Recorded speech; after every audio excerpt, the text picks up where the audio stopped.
Ada and Kelechi were once inseparable. Hailing from the same village in Nigeria, their love blossomed under the moonlit skies and in the vibrant market square. Ada was kind-hearted and loyal, devoted to Kelechi, who was charming and ambitious. But as the years passed, Kelechi grew distant, eventually abandoning Ada for the allure of city life. Heartbroken, Ada was left alone to pick up the pieces of her shattered heart. Alone and heartbroken, Ada's sorrow began to transform into something darker: resentment. She couldn't understand how Kelechi could leave her so easily. Day after day, memories of his betrayal consumed her. One night, as she sat in her small hut, she felt a surge of anger so intense that it bordered on madness. This rage sparked an idea, a plan that would forever change both their lives. Ada decided to invite Kelechi back to the village under the guise of reconciliation. She sent him a heartfelt message, pretending to forgive him and wishing to cook him a traditional meal to mark their reunion. Intrigued and perhaps a little guilty, Kelechi agreed to meet her. Ada began preparing the meal, her famous peppersoup, but this time with a chilling twist. Ada's plan was not for the faint-hearted.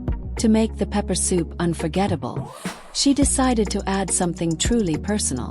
In a ritualistic manner, she took the sharp knife and, with a deep breath, cut off her own ear. Blood dripped down, mixing with the peppers and spices. This was not just a meal, it was an act of vengeance, symbolizing her pain and sacrifice. When Kelechi arrived in the village, he found Ada's home transformed. Candles flickered, casting long shadows across the walls. Ada greeted him warmly, her head wrapped in a scarf that concealed her missing ear. She served him a steaming bowl of peppersoup, and Kelechi, unaware of the sacrifice she had made, took a sip, savoring the rich, spicy flavors.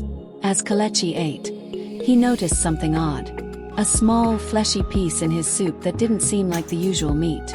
Suspicion turned to horror as he pieced together Ada's strange behavior, the wrapped scarf, and the unsettling taste. He dropped the spoon, looking at Ada with shock and disgust. Ada's cold smile confirmed his worst fears. She had taken a part of herself to serve him a lesson he would never forget. Kelechi, trembling, finally put down the bowl, his eyes wide with fear and confusion. The realization hit him like a wave. This was no ordinary meal. The woman sitting across from him, once a beacon of love and warmth, had transformed into something he could barely recognize. He stammered, unable to form words, as Ada's chilling smile deepened. Kelechi demanded an explanation, his voice shaking with a mixture of anger and fear. Ada leaned forward, her voice steady and cold as she reminded him of every lie, every promise broken, every night she spent alone, heartbroken. This meal, she said, was her way of giving him a taste of the pain she endured.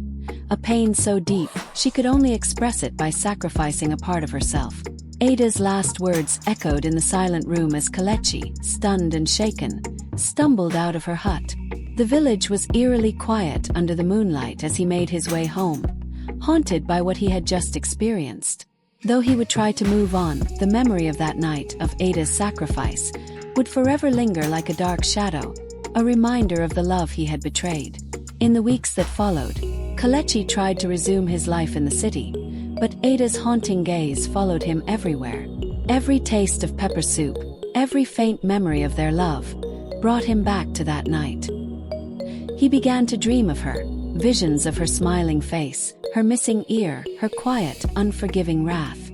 The more he tried to forget, the more the memory clung to him, a chilling reminder that some wounds never heal.